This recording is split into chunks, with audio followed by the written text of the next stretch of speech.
The cytoplasmic inclusions are temporary non-living structures that accumulate in the cytoplasm of certain cells not able to carry out any metabolic activity. Here you can see a low magnification of the tadpole scale preparation. This preparation is not colored. The skin contains cells that produce brown pigment inclusions named melanin. Therefore, they don't need to be specially stained.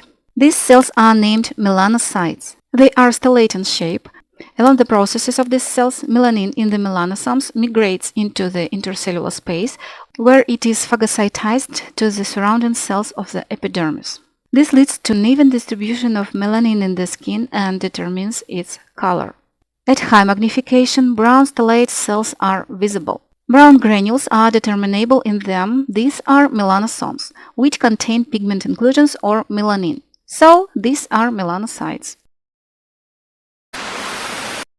So, briefly, on this preparation it is necessary to determine melanocytes, stellate-shaped cells, and small brown granules with pigment inclusions inside.